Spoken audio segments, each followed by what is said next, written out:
ზოგადად 10 მცნებაზე, ღმერთის 10 მცნებაზე არის დაფუძნებული ჩვენი საეკლესიო სწავლება.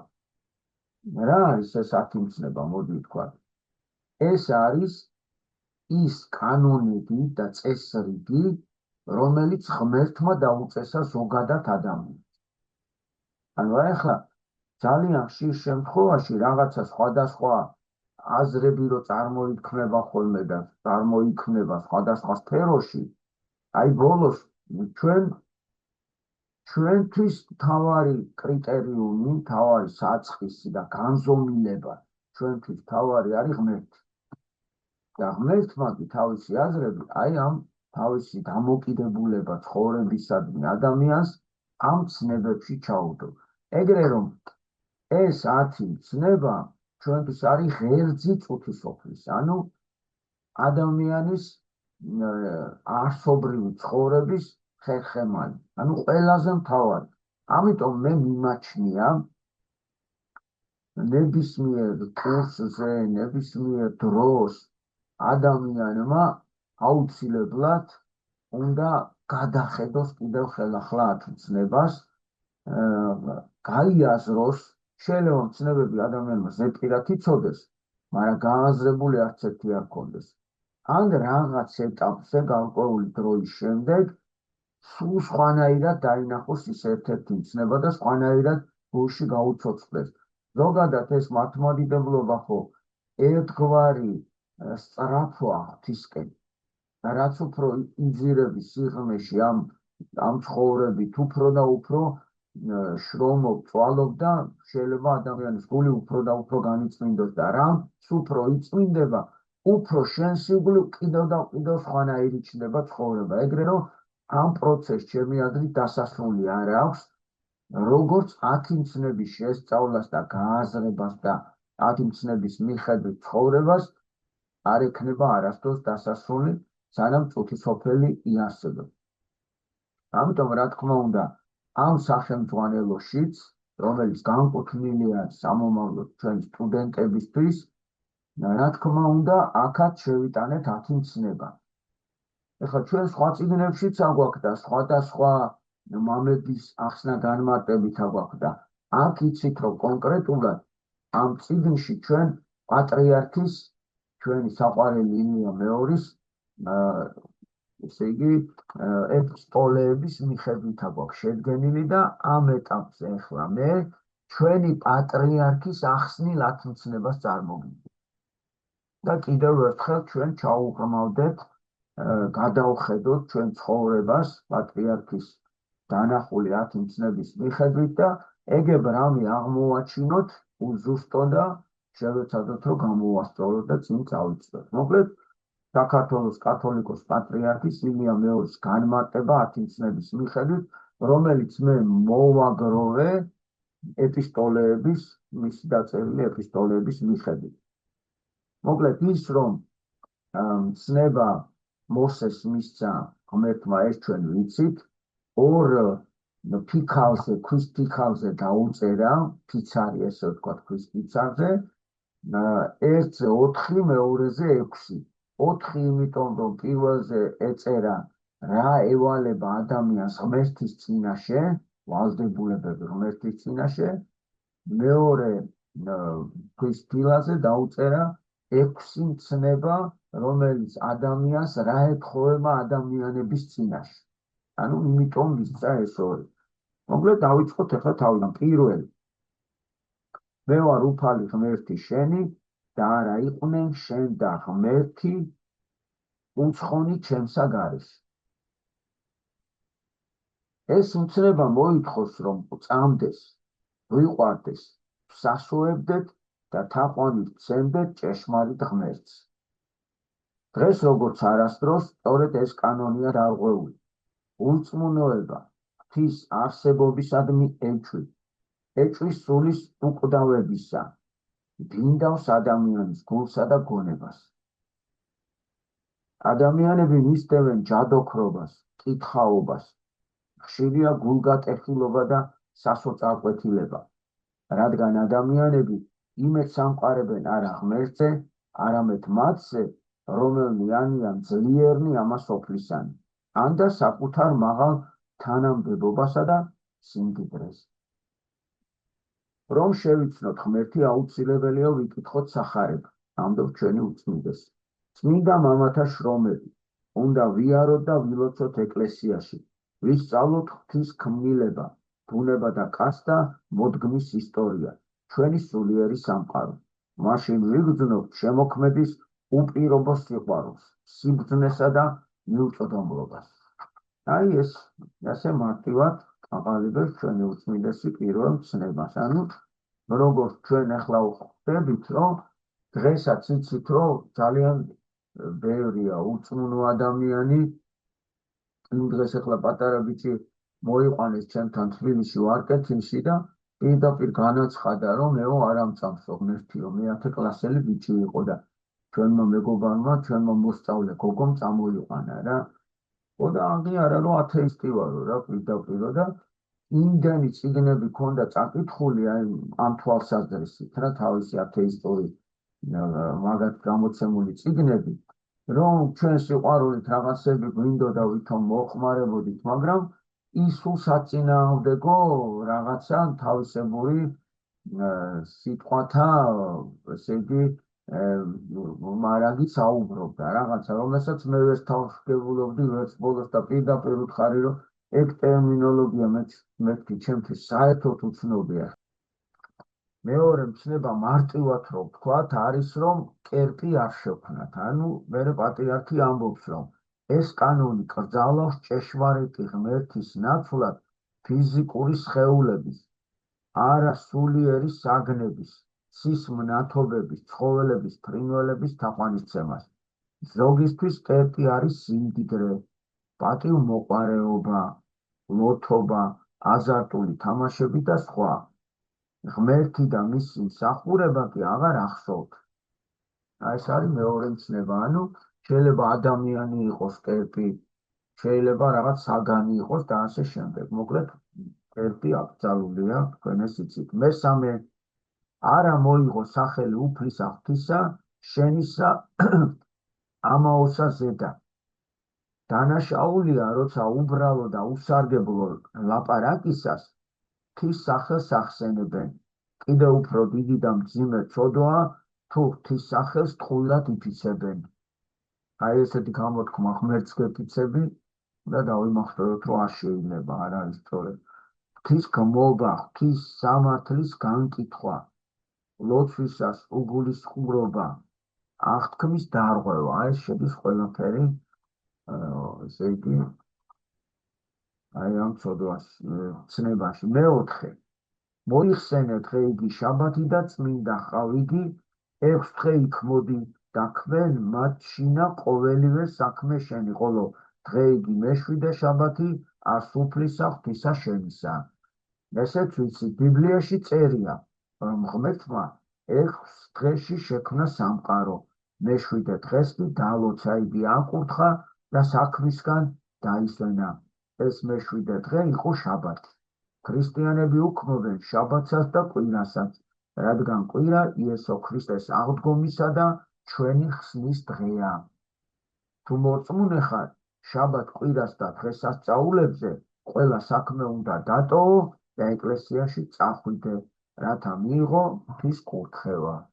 ანუ ეს არის ფაქტობრივად უწმინდესის კურთხევა, რომ ვეზიაროთ ჩემო ძვირფასებო ყოველ წირვაზე. აი ერთ-ერთი ბოლო კურთხევა ასეთი იყო, რომ ჩვენ უნდა ვიცხოვროთ წირვიდან წირვამდე, ზიარებიდან ზიარებამდე. მით უმეტეს ადამიანი, რომელსაც უნდა რომ ბავშვებს ასწავლოს, ანუ ნათელი შეიტანოს, ხო, სხვა ადამიანს მოეხმაროს, რომ საღვთო ნათელი იპოვოს, რა თქმა უნდა, პირველ რიგში თვითონ უნდა ეძლარებოდეს, რომ სხვას უთხრას ადამიანმა, რომ ეზიარეო. ეგრე რომ პატრიარქის კურთხევა არის, რომ შირი ზიარებით უნდა ცხოვრობდეს ქრისტიანი და მით უმეტეს მასწავლებელი. მეხუთე, პატივեց მამასა შენსა და დედასა შენსა, რათა კეთილი გეყო შენ და დღეგრძელი იყო ქვეყანასა ზედა. უწმინდესი ამბობს, მშობლების პატივისცემაზეა დამოკიდებული შვილების კეთილდღეობა. განსაკუთრებული ყურადღება სჭირდება ავადმყოფ, ხანდაზმულ, დაუძლურებელ მშობლებს, რათა ზოგიერთი თავიდან იშორებს მათ და მოხუცებულთა თავშესაფარში გზავნის. ეს საშინელი სისასტიკეა. ასე იგი, დედმამის უპატივცემულობის მიზეზით შვილების შემდეგ სხვადასხვა ავადმყოფობებით იტანჯებიან. მათ ოჯახში არ არის სიმშვიდე და სიყვარული. ყველას უნდა ახსოვდეს, როგორც თვითონ ექცეოდა მშობლებს, ისე მოექცევიან მას მისი შვილები. ესეც რა თქმა უნდა ყველამ ვიცით. მოკლედ, მე კიდევ ყურადღება რაზე მინდა გავახვილო, ჩემო ძვირფასებო, რომ ყოვლად ბრძენმა უფალმა არ მშობელს კი არ მისცა მცნება, რომ შვილი გიყვარდეს. შვილს მისცა მცნება, რომ მშობელი გიყვარდესო. პატივი ეცნო რა, პატივისცემის ცნება და ესაც ყურადსაღებია. ალბათ აქ ისიც არის გათვალისწინებული, რომ მშობლებს იმდენად უყვარს თავისი შვილი, რომ ცნებაც აღარ უნდა იმას. ხო და მერე რო წლები გადის, მშობლის ამაგი, მშობელი რომ მოხუცდება და რა თქმა უნდა ჯანმრთელობას და თავის ფიზიკურ შესაძლებლობებს რო დაკარგავს, აი ესეც ნაგულისხმევია, რომ ამ დროს არ მივატოვოთ და როგორც მშობელი ზრდიდა და ულიდა შვილს, ეხლა შვილის ჯერია და სიყვარულით უნდა მოემყროს. იმიტომ რომ ჯვარის წერია ეხლა იმას თავის შვილთან და შვილის შვილთან ურჩევნია ყოფნა.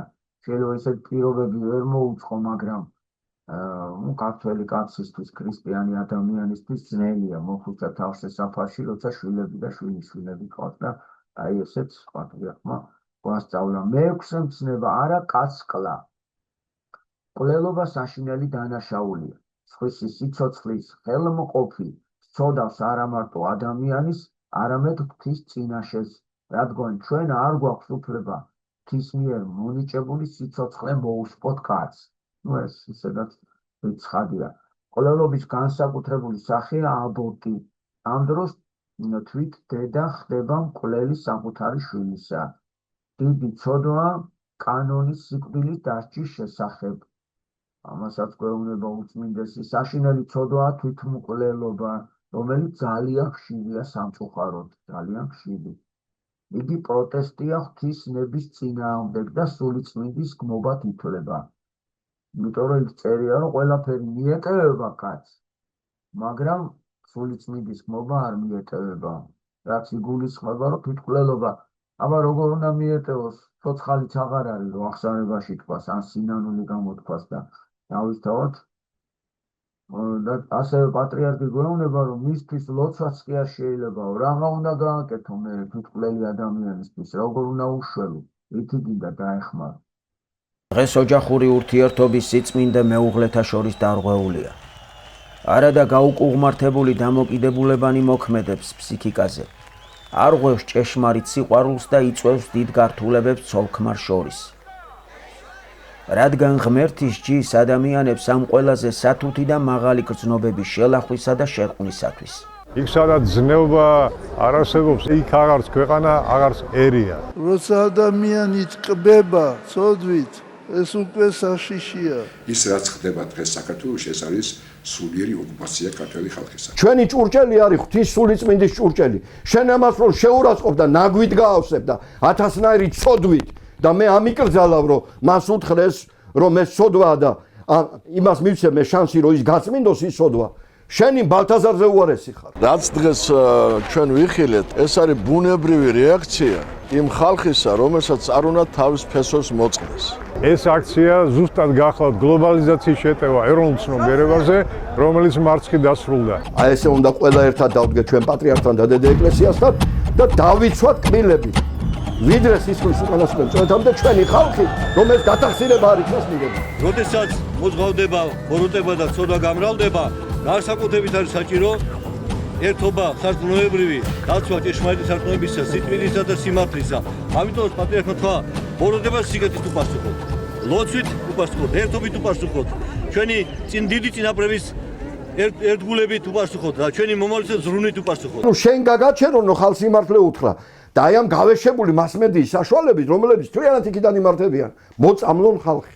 და იმ დონეზე მიიყვანონ, რომ თვითონ აყვირონ, მე კარგია, რა ჩვენთვის ეს არ არის ცნობილი ფაქტი? ბოლშევიზმი როგორ მიაღებია ხალხს? რეპრესიები და აგიტაცია პროპაგანდით.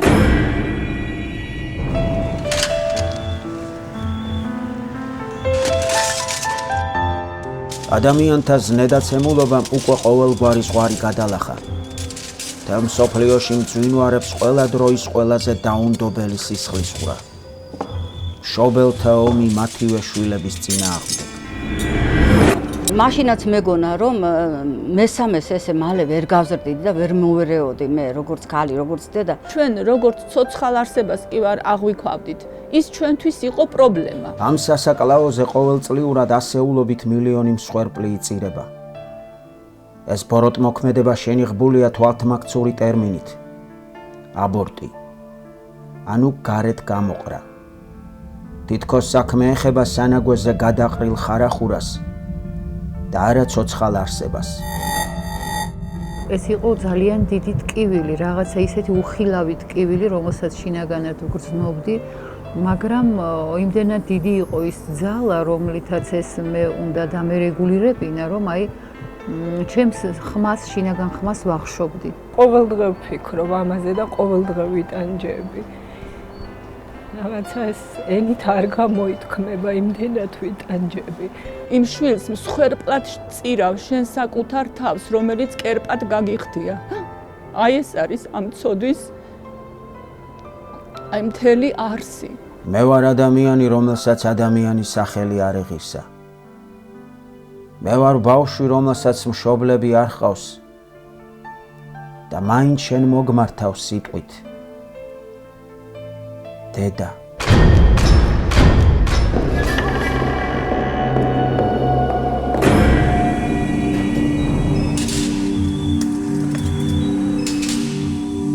როდესაც რკინის მარწუხები ჩემს სხეულს უახლოვდებოდნენ, მე უხმოდ გეძახდი. დედა მიშველე. ხოლო როცა ისინი ურჩხულის ეშვებივით ჩაესვნენ სხეულში, მაშინ აუყვირდი. დედა ნუ მომკლავ. დედიკო შემიბრალე.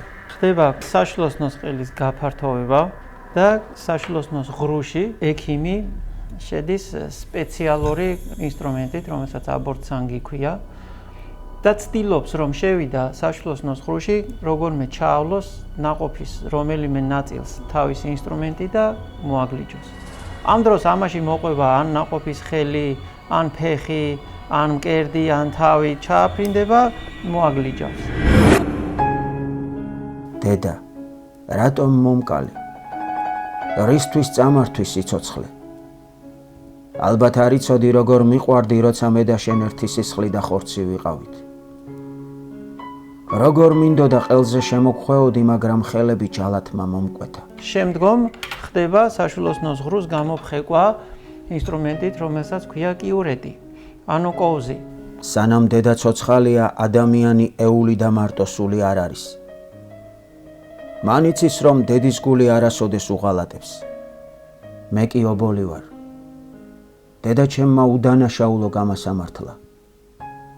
უმსჯავროთ მომისაჯა სიკვდილი. მაგრამ ის ჩემზე უბედურია. როდესაც მკვლელის მახვილი სხეულს მიგლეჯდა, მან დედა ჩემის გულიც განგმირა. საბრალო მარც კი იცის, რომ უგულოა. საშინელება ეს. რო შეიძლებოდეს იმ დროის დაბრუნება, ნამდვილად არ გავაკეთებდი, მაგრამ ეხლა უკვე გვიანია. იუდა 30 ვერცხლად გაყიდა მართალი სული. შენ კი იმისთვის გამყიდე, რომ საკუთარი შვილისგან თავისუფალი ყოფილიყავი. და თვითონ გადაუხადე ჩემს მკვლელს საზღაური. ასე გადაწყვიტე. ჯობს უდანაშაულო ბავშვი მოკვდეს, ვიდრე ოჯახი დაზარალდეს. თითქოს მე შენი შვილი არ ვიყო. იმ განსასჯელის კამზე მე რა მელოდება. ვერ წარმომიდგენია ის დღე, იმიტომ რომ ძალიან მეშინია იმ დღის. დედა, ახლა მაინც შეისმინე ჩემი ვედრება. შეიცოდე შენი თავი. შეიბრალე შენი სული. მიდი აღსარებაზე და სინანულის ცრემლით განიწმინდე ტანჯული გული. შვილი გააჩინე და მიეცი მას ის სიყვარული, რაც მე დამაკელი. და მაინც ყველაფრის მიუხედავად მე შენ მიყვარხარ. ჩემო უბედურო დედა. დღემდე სადაც კი დავდივარ მოსალოცად სულ ამას თქო ღმერთს რომ აპატიოს. ჩასახვის საწინააღმდეგო საშუალებები გაცილებით მეტ სიცოცხლეს პოპს, ვიდრე აბორტი. სამწუხაროდ ქალების უმრავლესობას არ ესმის, რომ სპირალის ჩადგმითაც საკუთარ შვილთა პოტენციური მკვლელები ხდებიან. ამ დროს წელიწადში რამოდენიმე ჩასახვა ხდება.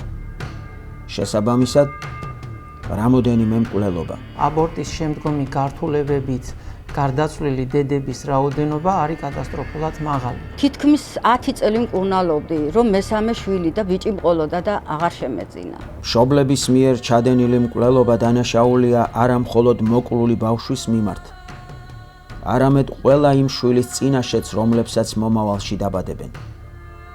რადგან დედმამის ემოციური ცხოვრება მემკვიდრეობით გენეტიკურ კოდში აისახება და მათ შვილებს მიდრეკილებათა სახით გადაეცემათ. მე მაქვს მძიმე ჯვარი ჩემი შვილების მხრიდან და ეს ჯვარი მძიმე ჯვარი გამპირობებულია ზუსტად მაგ ცოდვით. მკვლელი ის კი არ არის მარტო ვინც შეუკვეთა ეს მკვლელობა. ის ვინც შეასრულა ეს მკვლელობა ისიც მკვლელია. კეთილმა ექიმმა ორსულობის შესაწყედად მოსულ ცოლ-ქმარს ასეთი რჩევა მისცა. თუ კი არ გსურთ სამ შვილზე მეტი იყოლიოთ, მაშინ სხვა შვილი მოკალით, თუნდაც უმცროსი. ემისათვის, რომ იმან, რომელიც უნდა დაიბადოს, ნახოს ეს ქვეყანა და მოინათლოს. მშობლები მაშინ გამიხვდნენ, რის გაკეთებასაც აპირებდნენ და დარცხვენილებმა ბოროტ განზრახვაზე ხელი აიღეს. ასე გადაარჩინა ექიმის გონივრულმა რჩევამ პატარა ადამიანის სიცოცხლე. ექიმი კი უნდა აცნობიერებდეს წესით თვითონ რას აკეთებს და უნდა თქვას უარი ამის კეთებაზე. რომ მოვა პაციენტი იმას კარი კი არ უნდა მიუყუროს და იცი რა მე არ ვაკეთებ და წადი შენ ახლა აქედან დასვას უნდა და აუხსნა. თბილისის აღების შემდეგ თემურლენგმა თავი მოუყარა ყველა ქრისტიან ბავშვსა და ჩვილს. და იმისათვის, რომ მათმა მშობლებმა უარი თქვეს ჯულის შეცვლაზე, ქალაქის გალავნის გარეთ, გალაუბნის მინდორში, სადაც ქართველები ხორბალს ფქვავდნენ, ბორებითა და ლოდებით გაასრესინა ისინი. ძველად ღრმათა წამების ადგილზე გალაუბნის ეკლესია იყო აგებული. მე-20 საუკუნის დასაწყისში კი სამხედრო ტაძარი. დღეს ორივე მათგანი განადგურებულია. გალაუბნის ეკლესიის ადგილზე კი კინოთეატრი რუსთაველია აშენებული. ჯალათებს ეძახდნენ საერთოდ, როდესაც ვიღაცის დაკვეთით, ვიღაცის სიცოცხლეს სპობს. უბრალოდ განსხვავება ის არის, რომ ჯალათი თავის მსხვერპლს სწრაფად უსწრაფავს სიცოცხლეს და ორსულობის შეწყვეტის დროს, ანუ ხელოვნური აბორტის დროს, სწრაფად ამის გაკეთება ვერ ხერხდება. ამ დროს ჩანასახს აყენებენ ძალიან დიდ ტანჯვას. ქრისტიანული რწმენის გამო სძულდა თემურლენგს საქართველო. შვილების მკვლელი დედები რატომ ღამტრობენ ასე სამშობლოს? იმედი მაქვს, რომ მომიტევებს ღმერთი. ლოცვით, ცრემლით და იმედი მაქვს, იმედს არ უკარგავ, მაგრამ ნუ გაიკეთებს მართლა საშინელი სატანჯველი. დადიხარ. ცოცხალი და იტანჯები ეს უფრო მეტი ტანჯვაა. თუ კი სახარების ეუმცნებას ერთი ადამიანი დაარღვევს, პასუხისმგებლობა მხოლოდ მას ეკისრება. მაგრამ როცა მცნების დარღვევა სახელმწიფოს კანონით ხდება, ღვთის რისხვამაში მთელ ხალხს დაატყდება თავს.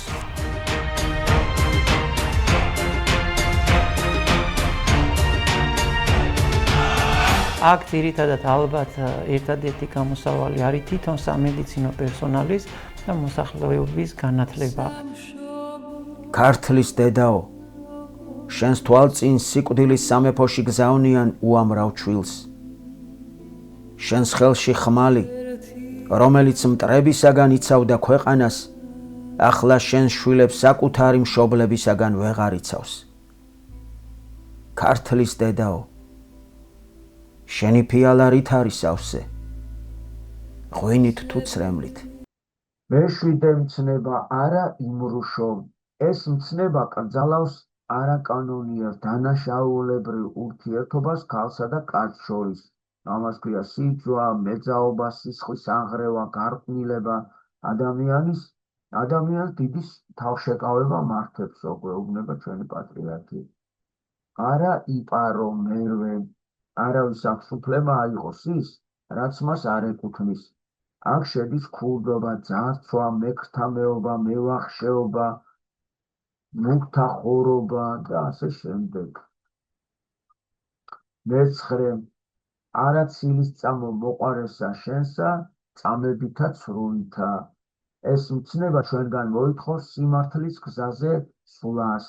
ძიმეცოდვად ითვლება ცრომოწმეობა, ცილის წამება, დაბეზღება, მოძმის განკითხვა. აი განსაკუთრებით მოდი ბოლო იმას მივაქციოთ ყურადღება, რომ ჩვენ რაღაცნაირად ისე ვართ მიჩვეული ადამიანები ამ განკითხვას, რომ გონია რომ ეს არა დიდი დარღვევა. აი ვიღაცაზე რომ ვიღაცასთან ერთად სხვის ცუდზე საუბრობთ. ჩვენ არ უნდა დაგვავიწყდეს, რომ როცა ჩვენ გვევალება ჩვენი ცოდვა მოვძებნოთ. აი ესეთი ფორმულა არსებობს ქრისტიანული, რომ სხვის მიმართ იყავი მოგიერი და მიმტევებელი და საკუთარი თავის მიმართ იყავი მომთხოვნი და მკაცრიო. ანუ ნახეთ რას ნიშნავს თუ ცოდვებს ეძებე შენი ცოდვები. სხვაში კარგი მოძებნე, შენში ცუდი. რომ შენ ასეთი მიდგომით შენ აპარტავნებისგან დაზღვეული იქნები და ასევე სხვისი განკითხვისგან იქნები დაზღვეული. სხვის იცოდვა რა შენი საქმეა. ეს მისი პრობლემაა და არა შენი. ამიტომ შენ ჯობია საკუთარ ცოდვაზე იფიქრო და ადამიანი რომელიც თავის ცოდვას იპოვის, მას და ამით იქნება დაატვირთული და დაკავებული, მას იმის დროს ადგა ექნება, რომ სხვის ცოდვებზე იმსჯელოს. ბოლო მცნება ასეთია. არა გული გითქმოდეს ცოლისათვის მოყვარისა შენისა და მთელი მცნება, ეს მცნება მოითხოვს. ამაყოფილნი ვიყოთ ჩვენი ხვედრით, ჩვენი მდგომარეობით, რათა ხელი არ დაგვრიოს სულიც თითრმა, შურმა. შური პირველ ყოვლისა ზიანს აყენებს მას, ვინც ამ სენითაა შეპყრობილი. შური არის წუხილი სხვისი სიკეთესა ზედა, ანუ სხვისი სიკეთე რო შენ დაგამწუხრებს. აი ეს არის. გულის სიბრძნე მცნებათა დაცვით მოიპოვება, მაგრამ უმთავრესი მათ შორის არის შიში უფლისა. და ბოლოს თალმუდიდან მოჰყავს ჩვენს უწმინდეს ასეთი ნაწყვეტი, რომ შიში უფლისაი დასაბამი სიბრძნისაი, შიში უფლისაი დასაბამი სიკეთისაი. აი ასე ჩვენ ახლა შემოგვიფასებო, უნდა ინდივიდუალურად ჩაუღრმავდეთ კარგად, აი გააზრებით, ჯერ უნდა გავიაზროთ ეს ცნებები ყველა მიცის, მაგრამ კიდევ ერთხელ უნდა გავიაზროთ კარგად ეს ცნებები და ჩაუღრმავდეთ და თუ რამე პატარა შეუსაბამობა არის, უზუსტობა არის, არღვევა არის, რა თქმა უნდა შევეცადოთ. ასეთი გამოთქმაც არსებობს, რომ აბაო შენო რამდენ ცნებას იცაო. ხო და ეკლესია ასე ასწავლის, რომ რომელი ცნებას არ დაიცავ, რა მნიშვნელობა აქვს, ერთსაც რო არ იცავ, ნიშნავს, რომ არც ერთს არ იცავ. და რას ქვია, ცნებები ის კი არ არის სათვალავი, რამდენს იცავ და რამდენს არა. ცნებებთა მიზანი ის არის, რომ ყველა უნდა დაიცვა ახლა. რა თქმა უნდა, ადამიანურად ეს ძალიან ძნელი მისაღწევია, ის სრულყოფილება ადამიანს არ შეუძლია, მაგრამ ის რომ მოწადინებული იყოს, რომ ყველა მცნება და უნდოდეს ყველა მცნების დაცვა და აბა ქრისტიანობა სხვა რა არის.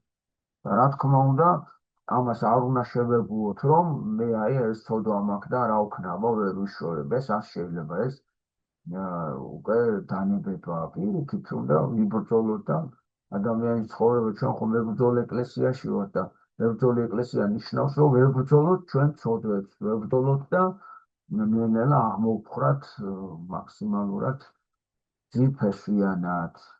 ხო, აქვე პატრიარქს ერთი კაი რჩევა აქ არა აქვს, ეხლა აქ აღარა მაქვს დაწერილი, რომ აი როდესაც მშობლების პატივისცემა იქ იძახის, რომ სახლიდან არ გახვიდეთო, თუ მშობლისგან კურთხევას არ აიღებთ. აი დედა დამლოცე უნდა უთხრა, მამა დამლოცე. სკოლაში მივდივარ, მამა დამლოცე სამსახურში მივდივარ, დედა დამლოცე სამსახურში. მე პატრიარქი ამბობს, აბა რა ვქნათო, თუ მშობელი აღარ აყავს ცოცხალი ადამიანსო წუთი სოფელში. მაშინო როცა გადამწყვეტი მომენტია, უნდა ავიდეთ სასაფლაოზეო. და საფლავზე უნდა უთხრა დედა დამლოცე და დედა დაგლოცავს, როგორც ცოცხალი დედა დაგლოცავდაო. მამა დაგლოცავს სასაფლაო და როგორც ცოცხალი მამა დაგლოცავდაო.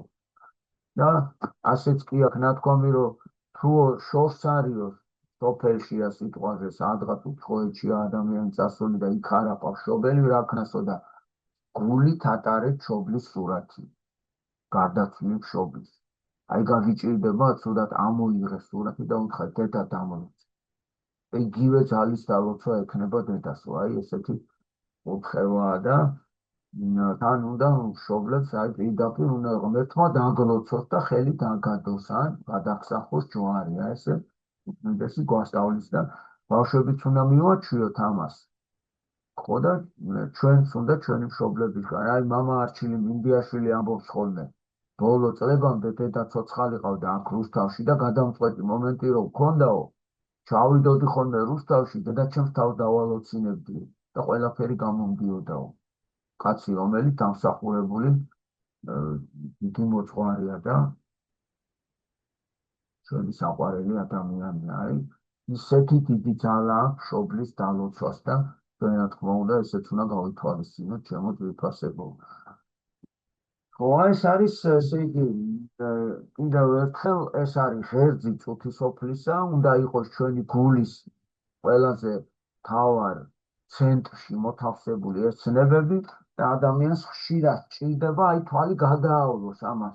რამე ხო არ ეშლება, რამეს ხომ არ იპარავ, შეიძლება იქ სიტყვაზე არ აქცევს ყურადღებას და რაღაცა ისე თავის სარგებლობისთვის, ან რაღაც წონაში იპყუება, ან რაღაცა ისი აქვს მრიცხველი დაყენებული, რომ უნდა რომ რაღაცა სარგებელი დარჩეს. დამიჯერეთ, არაფერს სიკეთესეს არ მოიტანს. თუ ღმერთი ყველაფერს ხედავს და ჯობია გახსოვდეთ, სუფთად ვიყოთ, უფლის შეწევნა ვითხოვოთ და დავისვენოთ ასეთი არასწორი საქციელისგან, რადგანაც უფლის თვალში, უფლის გულში არაფერი არ არის დაფარული, უფალმა ყველაფერი იცით ჩვენს შესახებ, ეგრე რომ ჩვენ აი როგორც პირველ ცნებაში თქვა პატრიარქმა, ნუ ვიქნებით ურწმუნონი. აი რამდენი ურწმუნო ადამიანია სამწუხაროდ საქართველოშიც. ჩვენთან კი სხვებთან შედარებით ყველაზე უკეთესი სიტუაცია, მაგრამ აი ჩვენთანაც კი ბევრი ურწმუნო ადამიანია. ბევრი ადრე პატრიარქი ამბობდა, რა საშინელი დრო მოვიდაო, ადრე ცოდვას ცოდვა მაინც ერქვაო. ეხლა ვაუყურეთ ცოდვას ცოდვა აღარ ქვია. ეხლა თითქოს მოდაშიც კია შემოსული. ცოდვა და ამ ჩვენ მოზარდ პატარებს უკვე ვეღარ გაუგიათ, ხო, რა არის სწორე და რა არასწორი. ადამიანის სიტყვაზე სწორად ცხოვრობს პატიოსნად, ხო? და აღმოაჩენს, რომ მის ირგვლივ ერთი ადამიანიც არ არის ასეთ.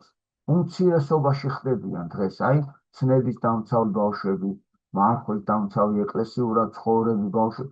კალანში, აი ქალაქში რო არის, უმცირესობაში არიან, წარმოიდგინეთ.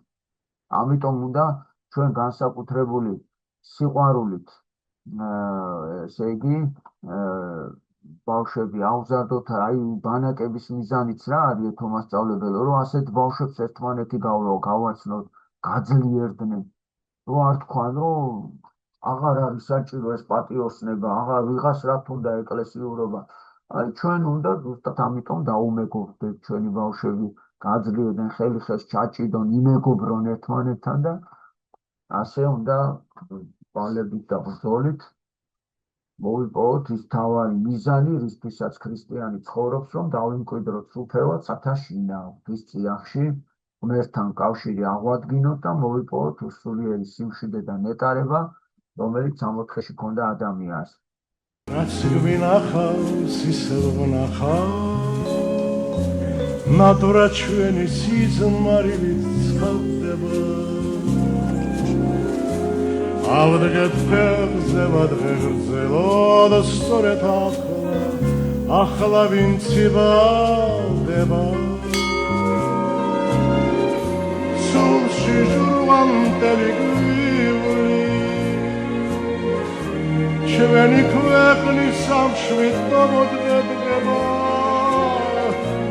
ავდგეთ ფეხზე თაყვანი ცედის ეფთილის ახლა რომ ამერდება ვისაც არ აქვს ბოჭორმა ნანახი, შეიძლება ითქვას, რომ არ იცნობს კახეთს და ეს კახური, ქართული, ნამდვილ ქართული, ძველ ქართული სული ბოლომდე შეცნობილი არ აქვს. საცამი ხვალ სულ ახალ რაღაცას ხედავ და აი საოცრებაა მოკლედ რა ჩვენი საქართველოს თავის საქრისტიანოთი.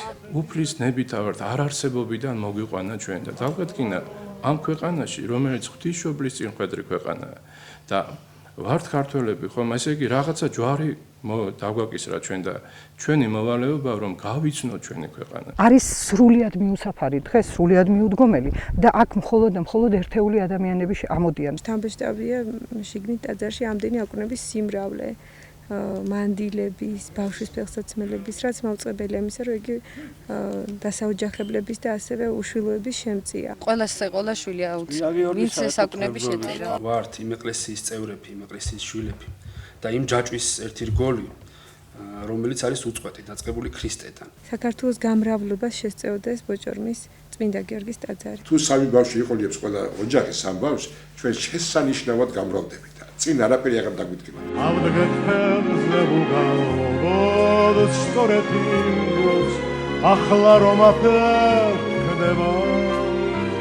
ეს არის უდიდესი ბედნიერება, როგორ იბადება ახალი სიცოცხლე. როგორც კი მოათავსებთ დედას მკერდზე, მაშინვე გაიყურსებიან ხოლმე და იწყებს მკერდის ძებნას.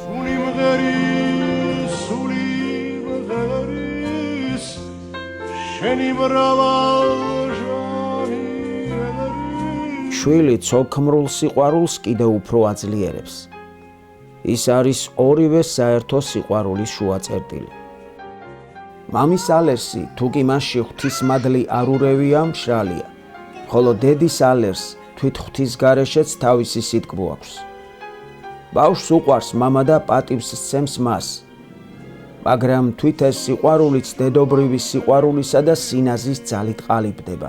უწმინდესთან და უნეტარეს ილია მეორის თავოსნობის მესამე ბავშვის მარტო და სხვა რო ეს არ ყოფილიყო, ალბათ გაცილებით უარესი პირობები იქნებოდა ჩვენთან. უნიმღერის სული მღერის შენი მრავალჟარი. როდესაც ბავშვი მოინათლება, ღმერთი კეთილ-ანგელოს მოულენს, რომ მთელი ცხოვრება იცავდეს მას. ესე იგი პატარაზე ზრუნავენ ღმერთი, მფარველი ანგელოზი და მშობლები.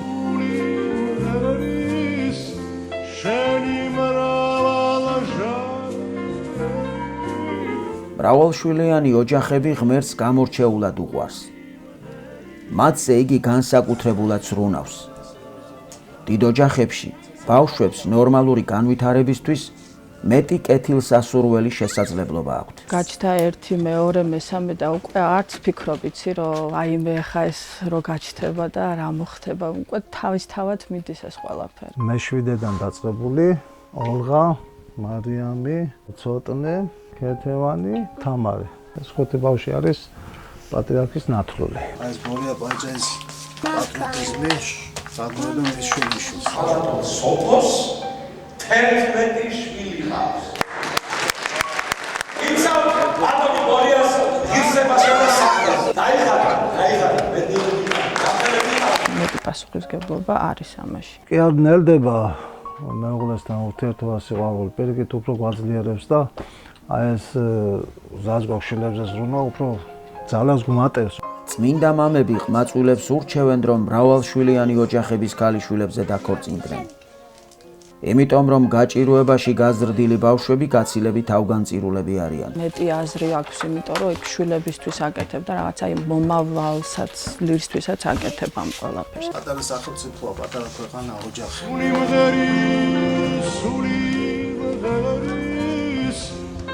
შენი მრავალჟანი.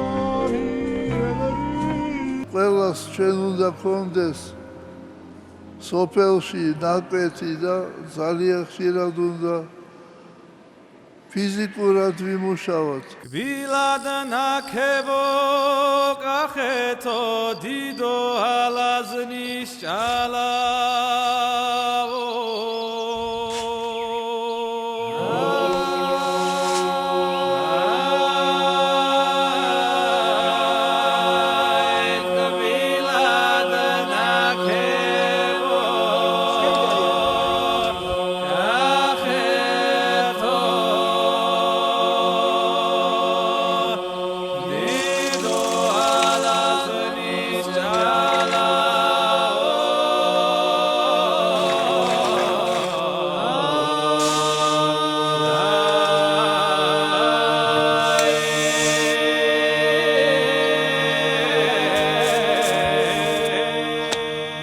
წმინდა იოანე ოქროპირის აზრით, შობლები, რომლებიც შვილების ქრისტიანულ აღზრდაზე არ ზრუნავენ, შვილთამკვლელები არიან და უარესნიც, რადგან საქმე სულის დაღუპვასა და სიკვდილს ეხება.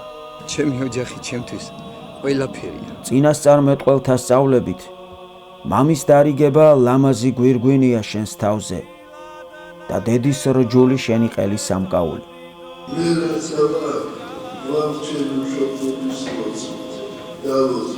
უკრძალველი შვილები კი მშობლების კურთხევასთან ერთად კარგავენ ღმერთის კურთხევას. ასეთების განუფალი არ იღებს არც ლოცვებს და არც მსხვერპლს.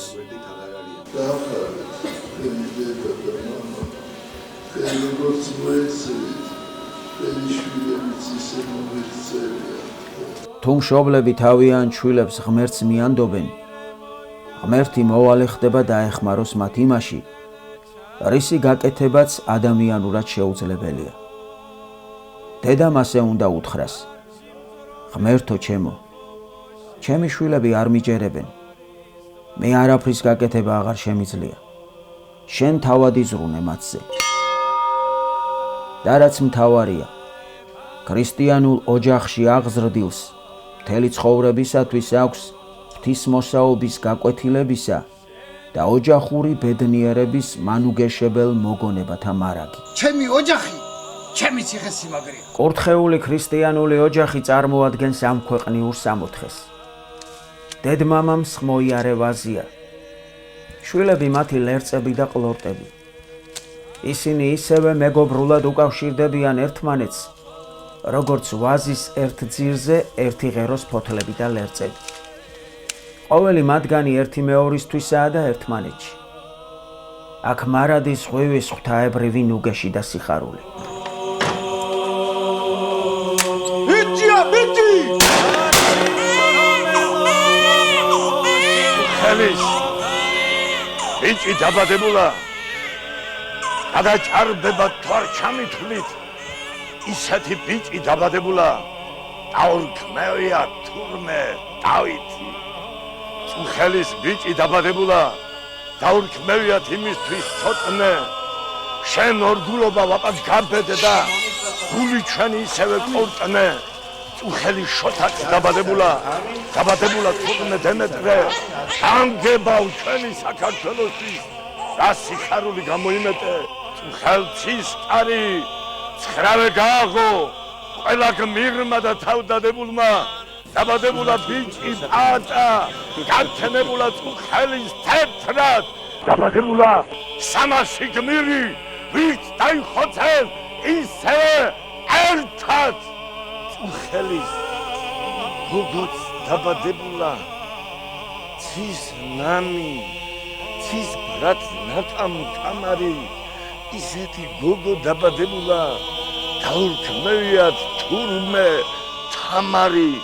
დაბადებულა წუხელის ნინო და ქეთევანიც დაბადებულა, ის ბნელი ღამე თურმე უეცრად ღვთიურის ნათლით განათებულა. დაგიხაროდეთ ქართველთა შორის ღვიძლთმათა ხილტი კვლავ გადაბულა და ერთიანი ნანატრი დროის ქართლი ხელახლად დაბადებულა. ცხოვრების ერთადერთი ღირებულება ოჯახია. როგორც კი ოჯახი დაიღუპება მთელი სამყაროც.